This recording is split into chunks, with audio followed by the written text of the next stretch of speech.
사도행전 6장 1절부터 7절까지 말씀입니다. 신약성경 195페이지에 있는 사도행전 6장 1절부터 7절까지 말씀입니다.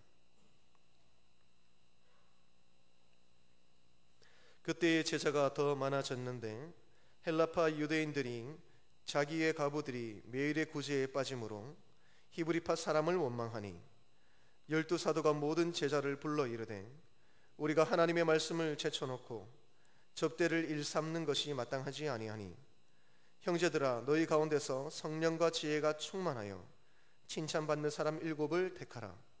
우리가 이 일을 그들에게 맡기고 우리는 오로지 기도하는 일과 말씀 사역에 힘쓰리라 하니 온 무리가 이 말을 기뻐하여 믿음과 성령이 충만한 사람 스데반과 또 빌립과 브로고로와 니가노로와 디몬과 바메나와 유대교에 입교했던 안디옥 사람 니골라를 택하여 사도들 앞에 세우니 사도들이 기도하고 그들에게 안수하니라. 하나님의 말씀이 점점 왕성하여 예루살렘에 있는 제자의 수가 더 심히 많아지고 허다한 제사장의 무리도 이 도에 복종하니라. 아멘. 담임 목사님 나오셔서 하나님의 말씀 증거하겠습니다. 하나님께서 이 땅에 자기의 교회를 세워주셨습니다. 이것은 하나님의 특별한 은혜와 복이 아닐 수 없습니다. 자기의 집을 세우셔서 이 집을 통해서 우리 은혜와 복을 허락하시고 세상에서 얻을 수 없는 신령 은혜, 복을 그렇게 해주셨는데 제일 중요한 신령 은혜와 복은 하나님 말씀입니다. 또 성찬과 세례를 통해서 그 말씀을 확증해 주시고 인쳐 주시고 또 기도를 통해서 우리에게 자기 앞에 나와서 간구하고 호소해서 구하는 자에게 좋은 것을 허락하시고 우리 아버지의 그런 자비를 얻을 수 있는 그런 복된 길을 허락해 주셨습니다. 그런데 이런 하나님의 길을 우리가 생각하면서 이 교회 속해 있으면서 사도신경을 통해서 우리가 고백한 것처럼 거룩한 공교회와 성도의 교제와 이 성도의 교제까지가 교회에 대한 고백인데요, 제일 먼저 우리가 볼 것은 하나님께서 이 땅에 세우신 자기의 집이라는 것을 보았습니다. 하나님의 은총이고 주님의 은사입니다. 교회가 있는 그 자체가, 교회의 존재 그 자체가 바로 주님의 은사인데, 이처럼 우리가 주님의 은혜를 우리가 바라보면서 주님의 은사로 우리에게 주어져 있는 교회를 생각하면서 이 교회가 거룩한 교회, 공교회, 하나님 교회, 사도적인 터 위에 세워진 교회, 이런 교회가 되기 위해서 얼마나 우리가 구하고 애쓰고 있는가. 오늘도 우리 고백에서 오는 것처럼 성도의 교제, 하나님 이 땅에 세우신 교회를 가리켜서 성도의 교제라고 불러주셨습니다. 그래서 우리 고백에 나타나죠. 거룩한 공교회와 성도의 교제와, 거룩한 공교회와 성도의 교제는 분리할 수가 없습니다. 두 개 다 합쳐서 교회가 어떤 것인지, 교회의 속성이 무엇인지, 교회의 본질이 무엇인지를 잘 보여주고 있습니다. 어떠세요? 우리가 교회를 생각하면서 교회를 위해 기도할 때에, 또 교회를 사랑하고 교회를 위해 헌신할 때에 하나님, 우리가 속한 이 주님의 집이, 이 교회가 거룩한 공교회가 되게 해주십시오. 성도의 교제가 있게 해주십시오. 하나님 교회가 되게 해주십시오. 사도적인 터 위에 세워진 교회가 되게 해주십시오. 이렇게 기도하고 이런 교회의 속성이, 이런 교회의 성질이 잘 드러나서 많은 세상 사람들이 이 교회를 보고 진실로 하나님의 집이다, 주님의 은혜가 있는 곳이다, 주의 복이 있는 곳이다, 하나님 만나는 곳이다, 하나님의 집이라는 그런 칭송을 받고 많은 사람이 벌떼처럼 그렇게 몰려들어와서 우리와 더불어 같은 믿음에 설 수 있는 이 은혜를 우리 함께 누릴 수 있겠는가? 어떠세요? 우리 교회를 기도할 때마다 이런 교회가 되기를 위해 기도하고 있습니까? 이런 교회가 되게 하소서. 거룩한 교회, 공교회, 사도적인 터 위에 세워진 교회, 하나인 교회, 성도의 교제가 있는 교회. 성도의 교제를 할 때는 우리 성도들이 모여서 나누는 교제를 가르치는데, 이 교제는 바로 우리가 흔히 많이 쓰는 용어지 않습니까? 친구 사이의 교제, 사귐, 또 그런 친교라는 말을 쓰는데요, 세상에 얼마나 다양한 형태의 다양한 종류의 그런 친교들이 있습니까? 그런 사교가 있습니까? 참 중요하고 참 좋죠. 현대사회에 외롭고 고독한 그런 현대인들한테 그런 사귐의 터가 있는 것은 굉장히 중요합니다. 그러나 오늘 우리에게 또 다른 형태의 교제와 사귐을 말씀하고 계시죠. 성도들의 교제를 말씀하십니다. 거룩한 교회요, 공교회일 뿐 아니라 교회의 속성은, 교회의 본질은 성도의 교제권이다, 그렇게 말씀하셔요. 이게 하나님의 교회를 향한 우리의 고백입니다. 이게 성경에서 말씀하시는, 성경에서 우리를 통해 계시하신 하나님이 땅에 세우신 교회의 모습이 바로 성도의 교제입니다. 성도의 교제로서 교회를 우리가 바라보고 있습니까? 이런 교제가 풍성하고, 이런 교제가 교회를 통해서 위로받고, 세상에서도 가정이라든지 친구들의 사귐을 통해서, 또 지인들의 그런 친구를 통해서 위로받고 힘을 얻는 그런 사귐들이 많은데, 성도의 교제인 교회를 통해서 얼마나 위로를 받고 서로 힘을 받고 격려하고 서로를 아름답게 이렇게 세워가는 그런 교제가 있는가. 하나님께서는 이 땅에 세워진 자기의 교회를 가리켜서 성도의 교제라는 표현을 쓰고 계신데요, 사도행전 2장을 보시면은, 2장과 4장을 보시면 교제라는 말이 여러 번 그렇게 나오고 있습니다. 이 교제라는 말은 우리가 흔히 원어로, 이 신약 성경은 헬라, 그리스로 기록되어지는데, 이 코이노니아라는 말입니다. 사도행전 2장과 4장 말씀 보시면, 특히 사도행전 2장은 성령님을 통해서 성령님이 땅에 강림했을 때에 교회가 탄생한 것을 보았습니다. 오순절날은 바로 교회의 생일이었지요. 오순절날에, 구약 명절인 오순절날에 성령께서 강림하셔가지고 교회가 다 탄생했죠. 그 교회가 서로 교제하고 성도의 교제가 다 이루어진 것을 보았습니다. 세상의 어떤 사교와는 비교할 수 없는, 그 당시 고대 사회는 엄격한 신무사회이기 때문에 금방 그 표시해 놨습니다. 엄격한 신무사회의 교제는 끼리끼리 교제였죠. 그래 얼마나 한계가 있는 그런 교제였습니다. 그러나 성도 사이에 나누는 교제는 그런 교제와는 차원이 다른 것이었습니다. 왜냐하면 이 교제는 사람이 그렇게 만들어낸 것이 아니라 성령님이 은혜 가운데 부어주신 그런 교제였습니다. 하늘의 교제가 이 땅에 이루어진 그 교제였죠. 그 교제의 모습에 대해서, 이런 교회의 모습에 대해서 사도행전 우리에게 쭉 자세히 그렇게 우리에게 쭉 설명해 주고 있습니다. 우리가 목사들이 축도할 때마다 고린도후서 13장 13절을 가지고 축도하는데, 주 예수 그리스도의 은혜와 하나님의 사랑과 성령의 교통하심이 너희 무리에게 있을지어다 라고 하나님 복을 선포하는데요, 거기 보니까 성령의 교통하심이 나옵니다. 교통하심이라는 말이 교제라는 말과 똑같은 말입니다. 코이노니아라는 말이거든요. 그래서 성령의 코이노니아, 이 무슨 말일까요? 성령님을 통해서 우리에게 주어진 코이노니아라는 말입니다. 이 점에서 세상의 어떤 사교와는 다릅니다. 이 세상에 우리가 많은 지인들, 친구들이 있습니다. 가족들 간에 친구가 있는데 그것은 성령님의 교통하심과는 다른 것입니다. 우리에게 성도들의 교제는 성령님을 통해 주어진 그 교제입니다. 빌립보서 2장 1절에 나오는 말씀인데요, 그래서 사도행전 2장과 4장이 나는 코이노니아, 이 교제는 사도행전 2장을 통해서 다 시작되어진 오순절에 성령이 강림하면서 어떻게 교회가 탄생해서 성도 교제가 모습을 띠고 형태를 갖추게 되면서 다듬어져 가는가, 이게 사도행전 2장에 쭉 그 모습을 볼 수 있습니다. 그게 오늘 6장까지 이어지고 있습니다. 성령님의 교통하심, 성령님의 교제, 성령님을 통해서 주어진 그 교제, 하늘에서 주어진 교제, 땅에서 우리가 만든 교제가 아닙니다. 땅에서 우리가 의기투합해가지고 세워가는 그 교제가 아니라 성령님을 통해서 우리에게 은사로 주어진 그 교제는 어떤 모습을 가지고 이 땅에서 존재해야 되는가, 이게 교회 본질입니다. 거룩한 교회, 공교회 되어버려서 성도의 교제로서 교회를 우리에게 보여주고 계십니다. 우리가 속한 이 교회를 통해서 얼마나 풍성한 성도 교제를 우리가 누리고 있습니까? 그 교제권 안에서 얼마나 우리가 하나님의 교회를 보고, 야, 여기가 교회구나, 또 이걸 천국을 전구하는 곳이구나, 천국이 여기 있구나, 하늘나라의 능력이 여기 임하 있구나. 그래서 더 이로 인하여 더 천국을 사모하고, 장차 우리 주 예수님이 재림하실 때에 하늘과 땅이 완전히 합일되어져서 하나가 되어서 이곳에 새로운 천정에 이르를 때에 이루어지게 될 그 성도의 교제, 그걸 더 사모하게 하시는 것인데, 현재 우리 현실에서 얼마나 이 교회를 통해 성도의 아름다운 교제를 나누고 있습니까? 이게 교회입니다. 이런 교회가 되기 위해서 얼마나 기도하고 계세요? 얼마나 이런 교회가 꿈꾸면서 기도하고 있습니까? 많은 분들이 기도 생각하면은 여기보다는, 이 기도하는 교회 속성이 드러나기보다는 다른 모습까지 기도하는 경우가 참 많습니다. 얼마나 성령에서 벗어난 경우가 많은지 모르겠습니다. 우리가 많은 여러분들 주님의 뜻에서 많이 벗어난 것 같아요. 성경 돌아가서 우리 정말 주님이 이 땅에 세우신 교회, 아니 사도신경을 통해서 역사 속에서 교회가 고백했던 공교회의 고백인, 모든 시대의 모든 성도와 모든 교회가 고백했던 사도신경을 통해서 고백한 이 교회에 대한 고백, 나는 성령을 믿으며 거룩한 공교회와 성도교제와 과연 나는 거룩한 공교에 속하여서 이 고백과 함께 더불어서 고백하고 있습니까?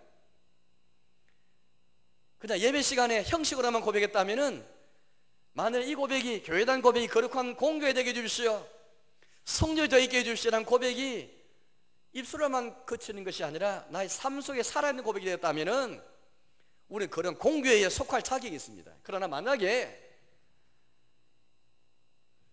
고백은 그렇게 하면서도, 입술로는 그렇게 시나 고백하면서도 나의 삶 속에서는 하나님이여 이런 교회가 되게 해주십시오, 거룩한 교회, 공교회 되게 해주십시오, 성도의 교제가 있는 교회가 되게 해주십시오, 이런 우리의 교회 생활에서 이런 갈망이 없다면은 우리는 벌써 우리 스스로 모순을 범하고 있는 것입니다.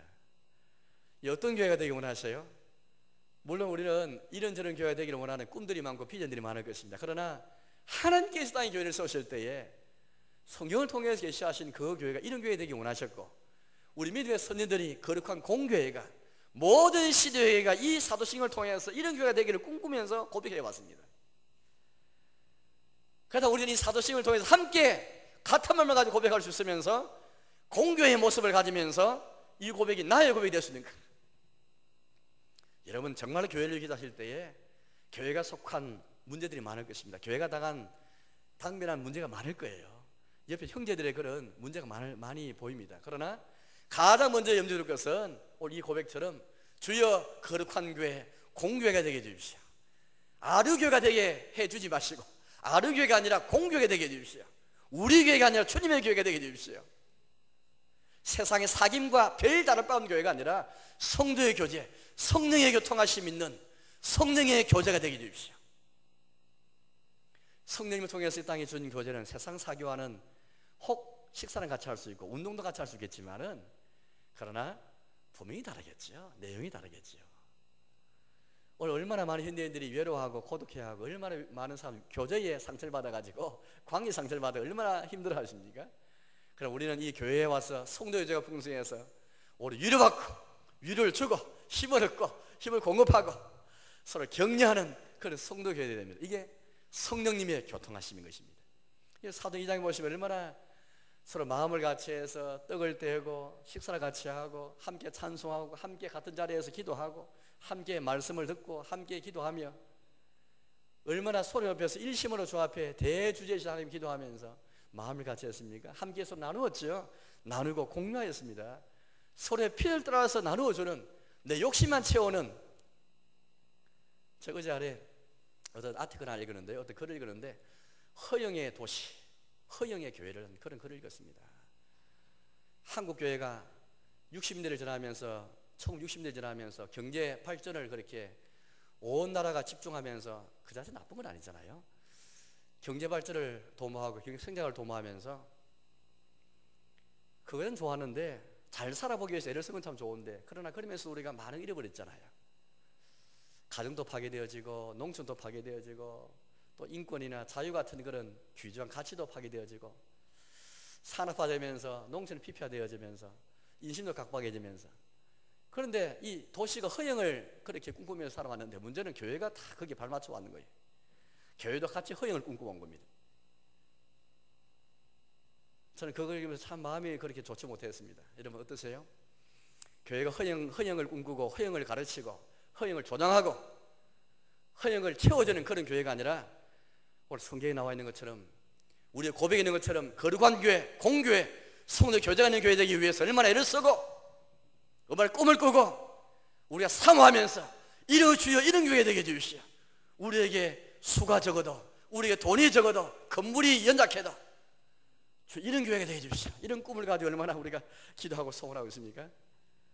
오늘 사도행 1장 보시면은 바로 이런 사도행 2장에서 쭉 시작된 성도 교제, 어떤 교제인가, 우리 주님이 어떻게 이 교제를 이끌어가시는가. 교회머리신 주 예수님이 교회머리로서 내가 내 교회를 세우겠다 말씀하신 주 예수님이 성령을 부어주셔서 이 교회를 세우셨고, 이 교제를 쭉 다듬으셔요. 오늘 6장을 보면서요, 오늘 말씀 보면서 어떻게 주님이 성령을 통해서 자기 교회를 어떻게 인도하시는가, 어떤 교제가 되기 원하시는가 함께 말씀 보도록 하겠습니다. 오늘 말씀 보니까 이 성도 교제는 구체적으로 첫째는 섬김 있는 그런 교제입니다. 섬김 있는 교제, 봉사 있는 교제가 되겠습니다. 이 예루살렘 초대 예루살렘 교회에 오늘 보시면은 교회 안에 물론 2장과 4장 말씀을 이미 알고 있는 것처럼 서로의 필요를 따라서 나누어주는 봉사하는 그런 교제였지 않습니까? 내 필요가 아니고 다른 사람 필요를 생각하면서 섬김 있는 나눔이 그런 교제였습니다. 서로 내 묵을 팔아서라도 다른 사람을 섬기고 봉사하는 이 봉사와 섬김의 그런 교제였습니다. 오늘 1절 말씀 보니까 그런 말씀이 있는데요. 1절 말씀 보십시오. 그때 제자가 더 많아졌는데 헬라파 유대인들이 자기의 과부들이 매일의 구제에 빠짐으로 히브리 사람을 원망하니. 비리 교제에 지금 원망이 들어오는 문제가 생겼지만은 그래 오늘 이 1절 말씀에서 우리가 엿볼 수 있는 것은 매일 구제가 있었다라는 것을 알 수 있습니다. 어려운 분들에게 매일 구제가 있었다. 이게 바로 여러분들 서로 필요를 따라서 나누어지는 섬기는 그런 교제였습니다. 우리말은 구제로 되어 있죠. 원래 헬라 말은 디아코니아인데요. 디아코니아라는 말은 여러분 제가 하도 말을 많이 하긴 이제 다 아실 것입니다. 봉사, 섬김이란 말입니다. 우리말에는 구제를 했지만은 원문은 디아코니아입니다. 바로 우리의 성도의 교제는 우리의 코이노니아는 디아코니아가 있는 섬김 있는 그런 교제죠. 매일 구제가 있습니다. 매일 구제. 매일 구제는 어떤 식으로 이루어지겠습니까? 예, 그 뒤에 말씀 보시면 알 수 있는데요. 2절 말씀 보시면은 12사도가 이제 제자를 불러서 말합니다. 우리가 하나님의 말씀을 써놓고 접대를 일삼는 것이 마땅치 아니하니. 이제 문제가 생겼지만 문제가 생겨가지고 사도들이 말씀도 전하고 또 접대도 하고 이 두 가지 하다 보니까 좀 문제가 생겼지만 그러나 이걸 통해서 엿볼 수 있는 것은 매일 구제는 접대하는 것이었구나 하는 것을 알 수 있습니다. 접대. 제가 조금 더 정확히 하자면은 우리 아까 구제라는 말이 1절에서 디아코니아 있잖아요. 그 동사가 여기에 쓰였습니다. 동사는 디아코네인이라는 말인데요. 식탁을 디아코네인, 식탁 봉사. 지난 개역 성경은 공궤를 삼는 것 이렇게 표현이 나왔는데 번역했는데 잘 표현한 것입니다. 이번엔 조금 그렇게 나쁜 번역 아니지만은 조금 그렇게 이제 좀 벗어나는 번역인데 정확한 직역 번역은 제가 오기 전에 각 나라 제가 볼 수 있는 언어에 제가 모든 성경 번역을 한번 그런 번역 프로그램이 있어서 쭉 보았어요. 영어부터 쭉 보니까 다 직역을 다 잘했습니다. 그냥 식탁 봉사예요. 그냥 말 그대로 식탁 봉사입니다. 매일 구제라는 게 뭘 구제했겠습니까? 예, 먹는 문제를 해결했대요. 교회에서 먹는 문제, 식탁의 봉사. 그들의 식탁을 섬기고 돕는 것. 내 식탁 아니고 가난한 사람과 과부들과 같은 어느 사람의 식탁을 봉사하는 것. 이게 초대교회에 있었습니다. 이게 봉사였습니다. 이런 교제였습니다. 우리 주님이 성령을 통해서 이 땅에 주신 교제는 신령한 교제인데 신령한 교제인데 신령한 하다니까 야 맨날 기도만 했구나 생각하는데 그게 아니고요. 신령한 교제가 눈에 보이는 가시인 모습을 취했죠. 그게 식탁을 봉사, 그들의 식탁을 도와주는 그들의 식탁을 섬기는 수종들은 이 섬김이 있는 교제였습니다. 이 고년이 하니까 야 기도만 하자. 맨날 모여서 기도만 하고 기도가 참 중요하지만 그러나 기도할 뿐 아니라 동시에 이런 구체적인 구제, 구체적인 나눔, 구체적으로 식탁 봉사하는 것 이걸 통해서 교제가 가시화되어졌습니다. 여러분 교회에서 우리도 주방에서 봉사하는데요. 쉽게 말하면 초대교회 가장 기초적인 봉사에는 식탁을 봉사하는 주방 봉사였습니다. 주방에서 음식을 만들어 가지고 교인들에게 나눌 뿐 아니라 어려운 사람을 돕는 것뿐 아니라 이런 식으로 식탁을 돕는 식탁에 담겨 나누는 이런 봉사가 가장 기초적인 봉사였습니다. 우리 인간 생활에서 먹는 문제가 가장 중요한 문제잖아요. 초대교회는 그걸 무시하지 않았습니다. 그걸 없이되지 않았습니다. 이처럼 교회는 가장 필요한 것, 식탁이 모자란 것 이걸 돕고 도와주는 그런 봉사였습니다.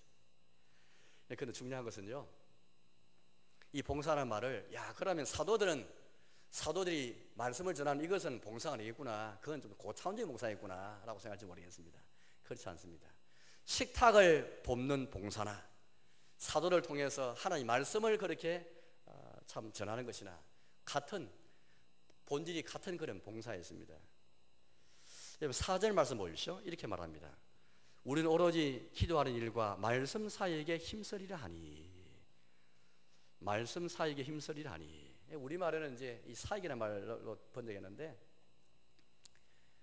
아까 디아코니아 나왔잖아요. 1절에 9절의 말이 디아코니아 있고 또 2절에 접대라는 말이 접대를 삼는 것이 디아코네인 동사가 쓰여 있고 그래 사역도 똑같이 디아코니아입니다. 알파벳 한자 틀리지 않는 디아코니아입니다. 그 말씀은 사역이고 식탁은 봉사고 접대고 뭔가 다를 것처럼 오해가 빚을 수 있는데 전혀 그렇지 않습니다. 하나님은 사도를 통해서 말씀으로 봉사하게 하시고 식탁을 봉사하게 하시고 오로지 주님의 교회는 성도의 교제는 섬김이 있는 봉사가 있는 그런 교제로 다 삼아주셨어요. 섬기는 자 봉사자를 가리켜서 이 디아코니아라는 말에서 디아코노스라는 말이 나옵니다. 디아코노스.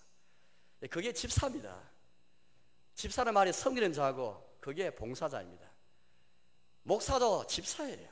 모든 교인이 다 집사입니다. 왜? 어떤 점에서 섬기는 자이고 봉사자는 뜻에서 다 디아코노스입니다. 누구도 다 예외가 없습니다.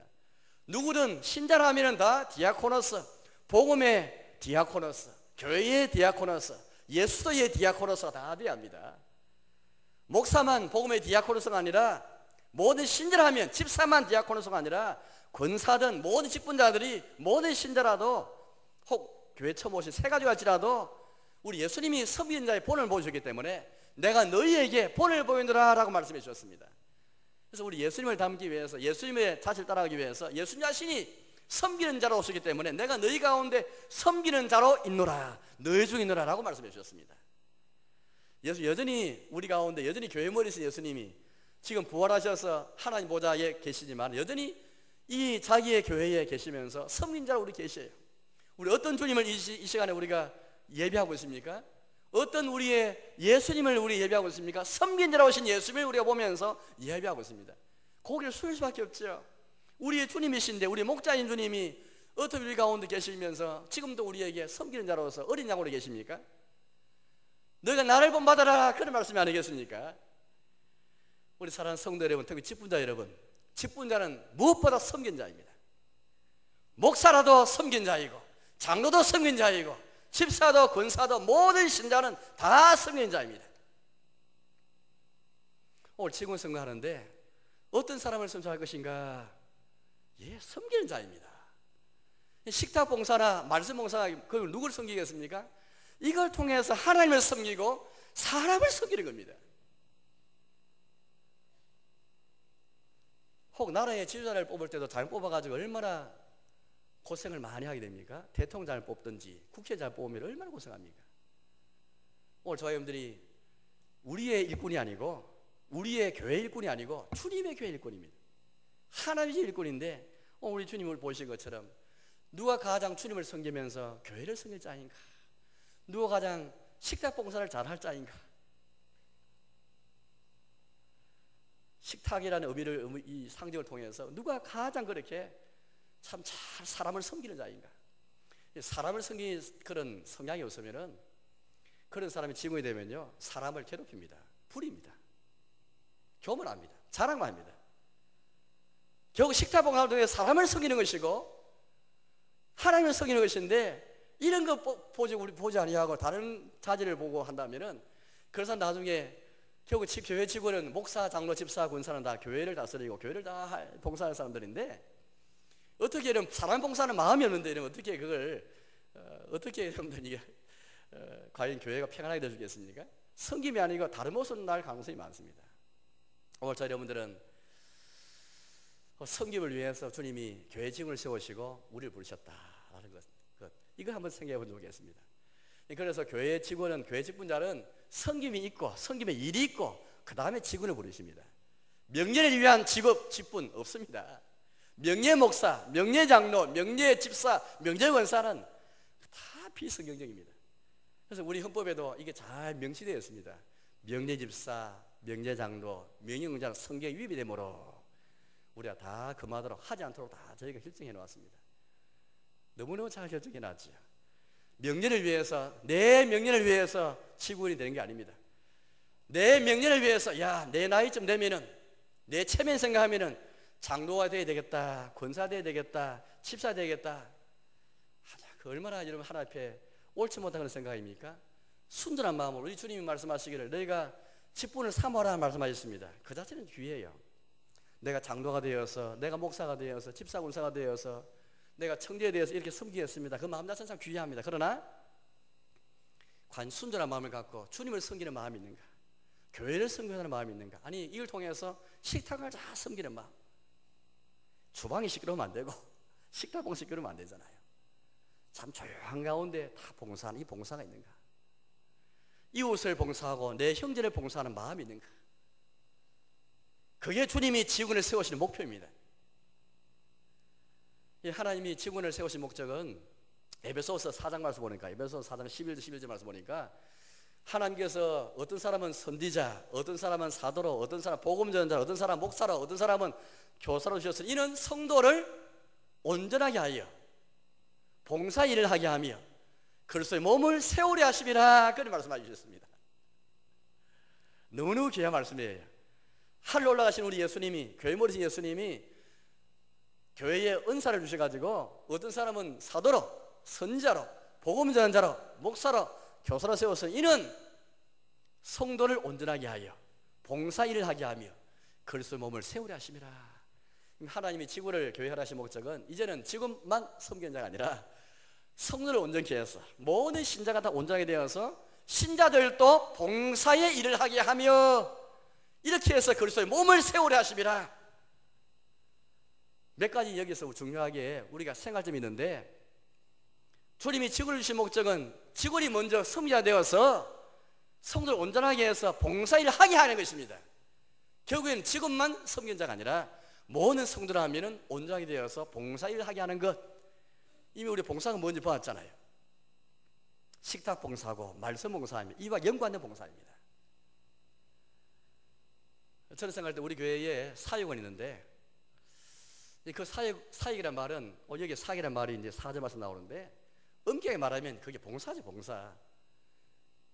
관리 봉사원, 사회 봉사원, 교육 봉사원, 행정 봉사원, 전도 봉사원입니다.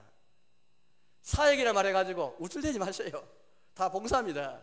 말씀 사역도 봉사하고, 장로의 직무도 봉사하고, 권사 직무도 봉사하고, 섬김이고, 이 봉사 없으면 안 됩니다.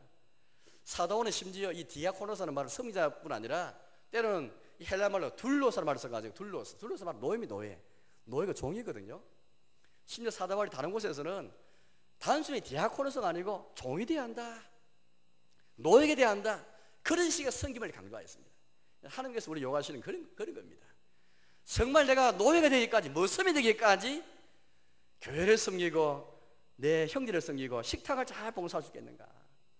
그 성령의 정심이 배에 있어서 직원이 되기를 원하는가? 이걸 우리에게 지금 보기를 원하십니다.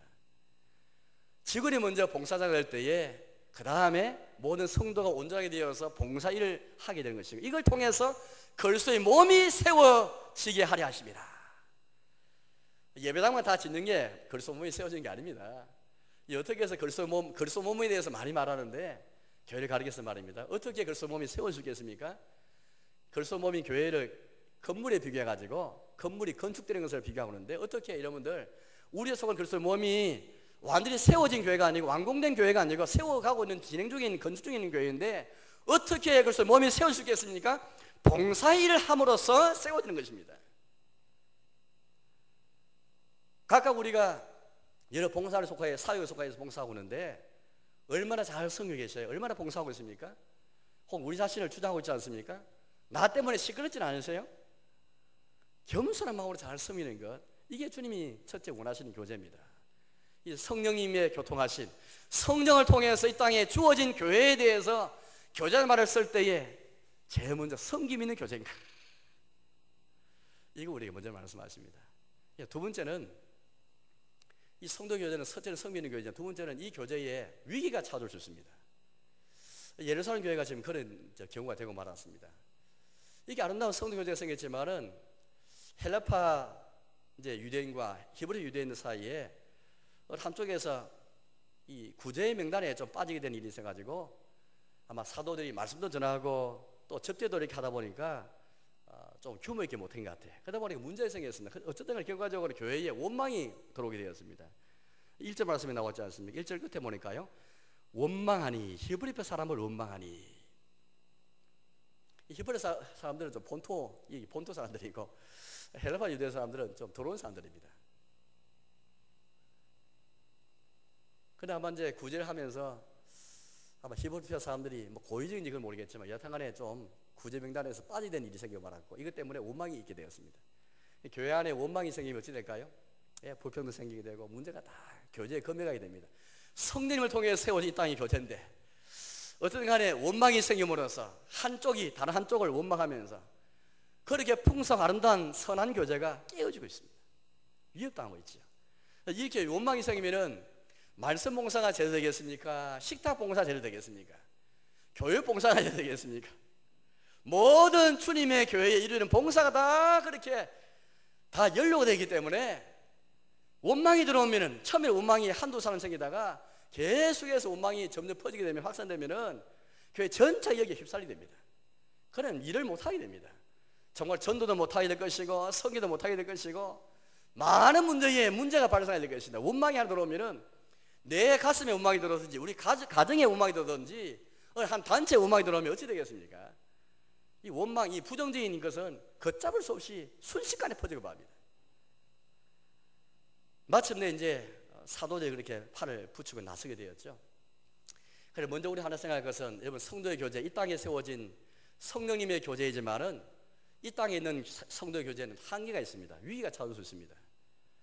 그런데 교회에서 우리가 이런 원망이 생기면은 이게 무슨 교회냐 말하면서 통탄해하면서, 물론 통탄해가지는 좋은데 그러면서 교회를 옮기거나 또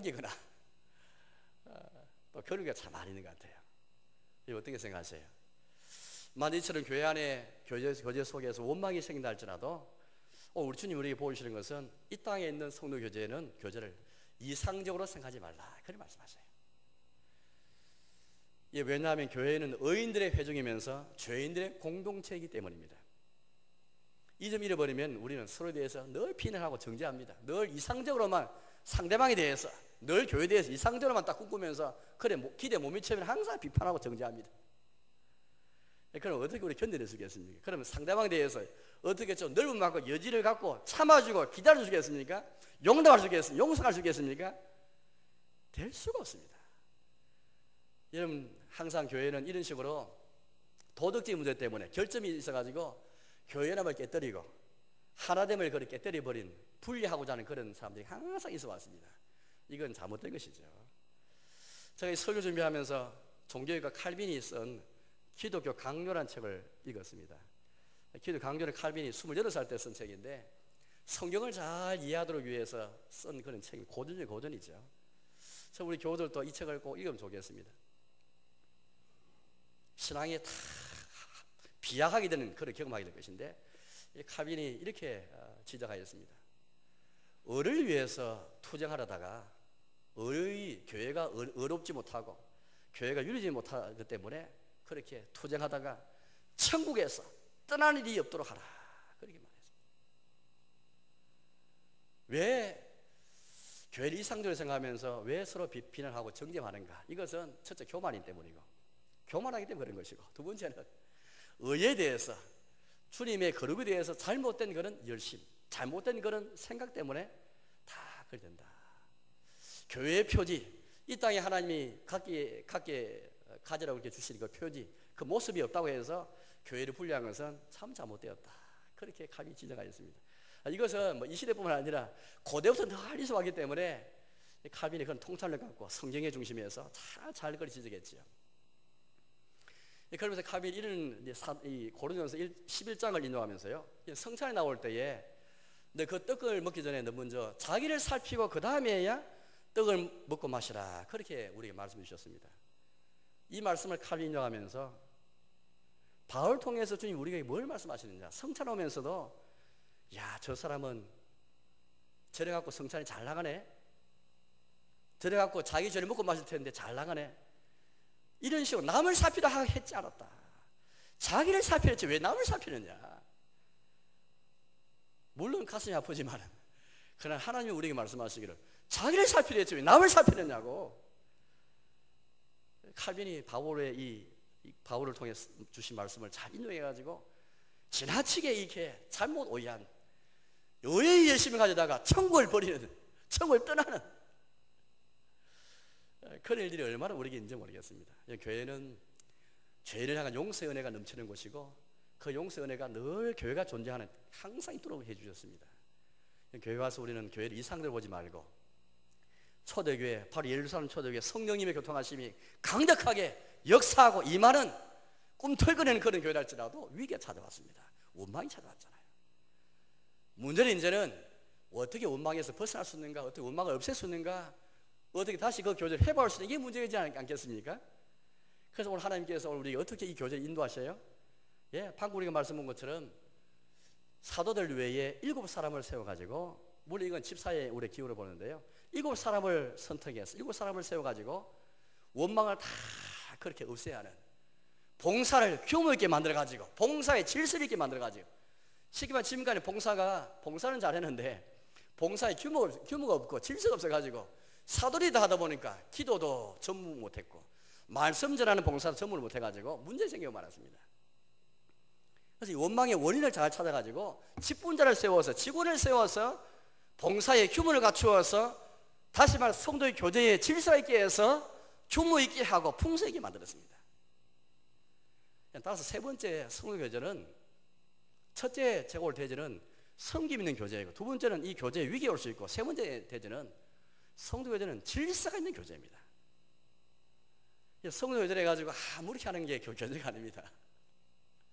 오늘 하나님께서 직원을 딱 세우셔서 원망이 생길 수 있는 이 땅에 있는 성도 교제는 한계가 있고 위기가 찾아오시기 때문에 직원을 세우셔서 이 교제를, 우리의 봉사를 규모 있게 만들어가지고 성도 교제가 마침내 회복되게 하시고, 우리 사도신경 고백한 것처럼 교회의 속성, 거룩한 교회, 공교회, 하나인 교회, 사도적인 터 위에서는 이 교회의 속성을 드러나게 해주셨습니다.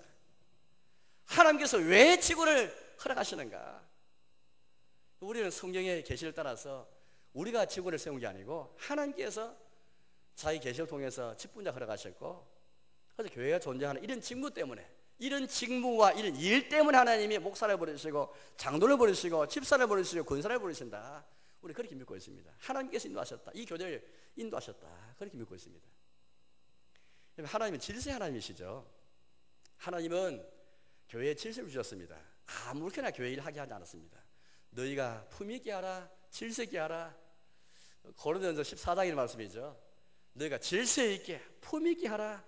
고린도 교회는 품위가 없었고 질서가 없었습니다. 은사는 말하는데요, 성령은 많이 강조하고 전도도 많이 하고 말은 잘했습니다. 전도의 말할 때도 굉장히, 전도의 변명에도 굉장히 일가에 있는 그런 교회였는데, 철학이 있는 그런 이 철학 공부하는 사람들 만나보니까, 또 똑똑한 사람을 만나보니까 말은 잘하고 은사도 풍성했는데 질서가 없고 품위가 없었습니다. 질서 있게 품위 있게 그걸 행하라. 하나님이 질서의 하나님이시다 그렇게 말씀하셨고, 예배도 질서가 있고 모든 성도교회 질서 있게 또 해주실 거예요. 로마서 어떤 그때 말씀 보면 너희가 성도에 합당한 예절로 그들을 영접하라 그렇게 말씀하셨습니다. 하나님의 교회에는 성도에 합당한 예절이 있고 교회에 합당한 품위가 있고 질서가 있습니다. 만약 교회가 품위 없고 예절이 없으면요, 교회는 제가 언젠가 한번 제가 책을 설교한 것처럼 유교 방식에 찌든 유교식 예에 찌든 사람이 와갖고, 야, 교회는 이런 쌍놈들만 모인 곳이구나, 이 천박한 놈들만 모인 곳이구나, 그런 비난을 왜 우리 받습니까? 굳이 받을 필요 없는 건데, 교회는 더 품위 있고 세상에 대해서 더 질서가 있고, 주님 말씀하시는데 품위, 질서, 단정 이런 말은 제가 지어낸 말이 아니지 않습니까? 하나님 주신 말씀인데 왜 우리가 품위 없게, 왜 단정치 못하게, 왜 질서 없이, 왜 예절이 없이 행할까요? 하나님의 성도 교제가 품위 있는 교제가 되게 하시고 질서가 있는 교제가 되게 하시고 단정함인 이 교제가 얘기해 주셨습니다. 봉사도 그렇게 해주셨습니다. 모두 열심히 하는 게 봉사가 아니고요, 봉사의 규모 있게 하시고 질서가 있잖아요. 사도리 다 하게 하지 않으시고 문제 생기니까, 원망이 생기니까 원망을 없애기 위해서 일을 하게 해주셨습니다. 하나님께서 왜 교회 안에 직원을 하시는지 아십니까?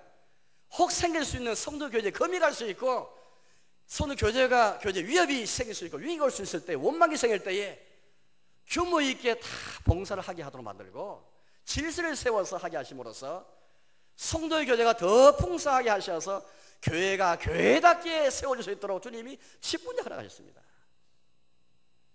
이게 우리가 고백하는 거룩한 공교단 고백이고 성도교단 고백이고, 이것이 사도행 6장에서 왜 하나님이 사도행 2장과 4장에서 성령을 통해 세우는 교제가 어떻게 위기에 처했을 때 다듬어 가는가, 어떻게 주님이 이 교회를 인도하시는가를 볼 수 있지 않습니까? 왜 7 사람을 택하였는가? 명명백백히 알 수 있죠. 여러분, 하나님은 이런 질서를 통해서 성도교회를 더 풍성해 주셨습니다. 따라서 우리는 직분을 생각할 때마다 성도교회를 다 풍성하게 할 자, 그런 자를 생각하면서 여러분 선수하셔야 됩니다. 일만 잘하는 게 아니고요, 봉사만 잘하는 게 아니고 규모 있게 잘했어. 봉사를 자기 마음대로 봉사하는 게 아니고 규모 있게 봉사를 잘했어. 마지막 성도교회를 풍성하게 했어. 목표는 일 잘하는 게 목표가 아닙니다. 식사 봉사 자체가 목표가 아니고 그걸 또 사람을 섬기는 것이고, 그래서 그리스도 사랑을 나타내는 것이지 않습니까? 이 질서는 질서를 위한 질서가 아닙니다. 품위란 품위가 아니고 예절을 위한 예절이 아니고, 그걸 통해서 뭘 원하십니까? 우리 예수님이 자기 십자가 흘리신 피를 통해서 화평의 공동체 삼아주시는데, 하나님과 화평이 있고 성도들 화평이 있는, 우리와 화평이신 예수님 안에서 주님과 우리 사이에 화목이 있고 우리 사이에 화목이 있는 것인데, 그 화목이 지금 금이 가고 있습니다. 지금 금이 갔잖아요. 지금 원망이 생기면서 원망을 통해서 금이 가는 화평을 회복하기 위해서, 복음의 능력을 회복하기 위해 주님이 직분을 허락하시고 직분을 해주셨습니다. 이 복음의 문제이고 교회 회복의 본질의 문제입니다. 교회 속성을 드리는 문제입니다. 하나님 교회를 회복하고 사도인 터 위에 세운 교회를 회복하기 위해 주님이 직분을 하셨지, 일 잘하는 것 자체를 위해서 지금 쓰는 것은 아닙니다. 교회는 질서와 품위와 예절을 강조하지만 그 자체를 위한 것이 아니고 화평의 능력을 회복해서 원망이 사라지게 만들어서 성령님의 교제가 계속 우리에게 능력이 나타날 수 있도록 하기 위해 세워진 것이 바로 직분자입니다. 이걸 위해서 교회 머리신 예수님이 자기의 보잘것없는 사람 가운데서 조력자를 택하시어서 일을 하게 하시는 것, 이게 바로 교회 직원들입니다. 직분자들입니다. 우리 다 잘난 사람 아무도 없습니다. 다 똑같이 못난 사람들이지만 하나님은 특히 이 일에, 이 직무를 위해서 설교를 하고 성찬과 세례를 시행하고 혹은 정책과 인사와 권정을 시행하고 또 집사와 권사하는 것처럼 고아와 가난한 사람과 과부와 환난당한 사람을 도와주고 위로하기 위해서, 이런 교회 삶을 잘 도맡아 하기 위해서 교회가 존재하는 이 직무가 꼭 필요하기 때문에 이 직무를 위해서 하나님이 직분자를 허락하신 것입니다. 성도교회들을 회복하고 화평을 회복하도록 하기 위해서였죠. 따라서 교회 머리신 예수님이 직원을 세우셨고 특정한 사람을 이 직원으로 부르시는 것입니다.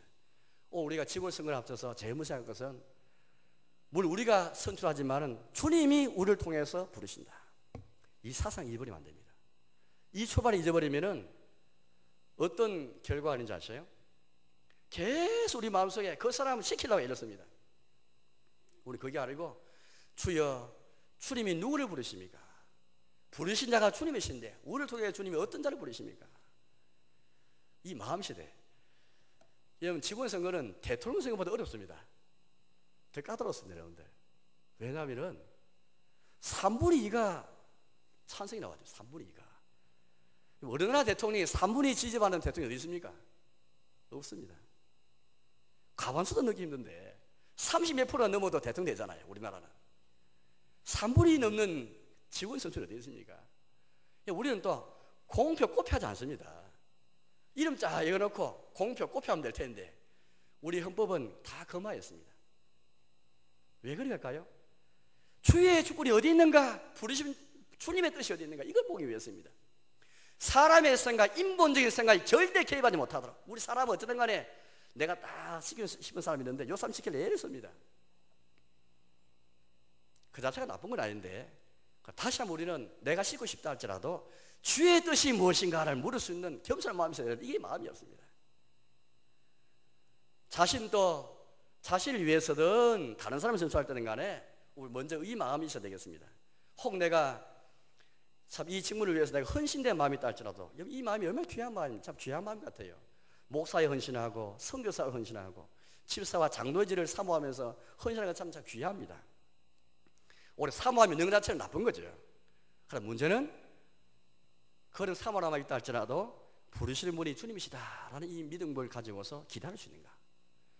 그걸 말씀 보시면은 아무나 그렇게 글속에서 이제 이 자기의 직원을 부르실 때에 아무렇게나 부르시는 게 아닙니다. 합법적으로 부르시는데 뭐 자격이 있습니다. 3절 말씀 보십시오. 이런 자기 있는 사람을 7사람을 세웠죠. 형제들아 너희 가운데서 성령과 지혜가 충만하여 칭찬받는 사람 7을 택하여. 자격과 요건을 그렇게 말합니다. 여기뿐만 아니죠. 여러 성경에서 보면은 감독과 장로, 집사 요건이 많이 나옵니다. 교회 직원은 요건이 분명히 나와 있습니다. 아무나 되는 게 아닙니다. 성령과 지혜가 충만하여 칭찬받는 사람 7, 요건에 부합한가. 이 글 속에서 자기의 교회를 섬기도록 하기 위해서 직원을 보실 때 요건을 먼저 갖추게 하시고, 두 번째는 어떻게 글 속에서 합법적으로 우리의 부르심을 합법적으로 이렇게 이루어지게 하시는가. 온 회중을 통해서, 온 무리를 통해서 택하는 일을 통해서 그렇게 하십니다. 5절 말씀 보십시오. 온 무리가 이 말을 기뻐하여 믿음과 성령이 충만한 사람, 이런 사람을 택하여라고 이렇게 말하고 있습니다. 온 무리가 택하였다. 불행하게도 1000년 전에, 지금부터 한 500년 전에 중세교회였단 말입니다. 중세교회 한 1000년 기간 동안이었습니다. 지금 한 500년 전인데, 그전에는 이 말씀을 진작에 생각하지 못했습니다. 그냥 위에서 임명해버렸어요. 지금도 천주교는 임명해버리지 않습니까? 임명해버렸어요. 임명은 하나님 부르시면 어떻게 합법적으로 이루는가? 임명이 아닙니다. 또 두 번째는 어떤 사람은 사무에서 자원할 수 있어요. 헌신할 수 있습니다. 참 귀하잖아요. 주여 아무나 그렇게 헌신할 마음이 없는데 주여 내가 헌신하겠습니다. 내가 섬기겠습니다. 참 귀합니다. 그런데 그렇다 할지라도 온 무리를 통해서 택하는 것, 이걸 통해서 주의 부르심을 확정하라 그렇게 말씀하십니다. 내 개인적으로 하나님 부르심을 확신해가지고 헌신할 마음이 있다 할지라도 객관적으로 온 무리의 선출을 통해서 그 기다림, 합법적인 소명을 기다릴 수 있는가, 이게 성경적입니다. 그래서 우리 신앙 고백에서 보시면은 주의 부르심이 회중을 통해서 이루어질 때까지 기다려야 한다 그렇게 말하고 있습니다. 왜 선거운동 금지한지 아세요? 이것 때문에 금지합니다. 주의 부르심이 합법적으로 이룰 때까지 온 무리의 선투를 통해서 주의 뜻이 무엇인가, 주의 부르심이 무엇인가를 기다리는 것, 이것 때문에 우리가 하나님 주권을 믿기 때문에 선거운동 안 합니다. 흔히 우리가 사회에 볼 수 있는 국회의원, 여러 정치인 선거가 많은데 왜 선거 캠페인이 없는가? 교회는 주의 주권을 믿기 때문에 이렇게 하는 겁니다. 만일 선거 운동회에서 직원 되었다, 하나님이 나를 부르셨다는 생각 어찌 들겠습니까? 아마 그 사람 평생도록 주님이 나를 부르셨다는 생각이 못 들 겁니다. 그럼 그 사람이 어떻게 부르신 주님 앞에 충성할 수 있겠습니까? 사람을 기쁘게 할 뿐입니다. 저 사람이 나를 뽑았다고 생각하지 하나님 나를 부르셨다고 생각할 수가 없습니다. 그럼 그런 사람이 장로가 되고 목사가 되고 집사 권사가 되어서 어떻게 주님 앞에 주를 성인을 10년 가지고 성인을 주겠습니까? 주님이 나를 뽑은 게 아닌데 사람이 뽑았다고 생각하면 어떻게 할 수 있겠습니까? 운동에서 했다면. 합법적인 선출은 마지막에 보니까 그걸 선택해서 사도들 앞에서 이제 세웠고 사도들이 기도하고 안수해서, 이 안수라는 결국에는 전적으로 주님께 헌신하는 겁니다. 이런 임직을 통해서, 임직의 형태를 위해서 볼 수 있겠죠.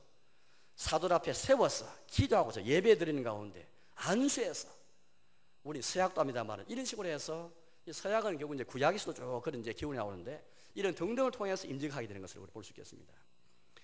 결국 성도 교제에 이런 직원을 세운 걸 통해서 화평의 교제를 회복하게 하시고 성의 교제를 회복해 주시는데, 결과를 7절 말씀 보니까 볼 수 있는데요. 7절 말씀 보십시오.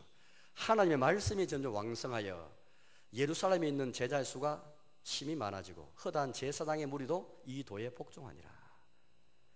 이것 때문에 이제 보시죠. 원망이 생겨가지고 보험의 능력도 지금 이제 금이 가고 문제가 많이 발생이 되는데, 그러나 직원을 세워서 봉사에 규모 있게 하시고 성도 교제가 다시 회복되어 가지고 교회가 부흥하게 되었습니다. 말씀이 왕성하고, 성도 사이에 원망이 있는데 말씀이 왕성할 수 있겠습니까?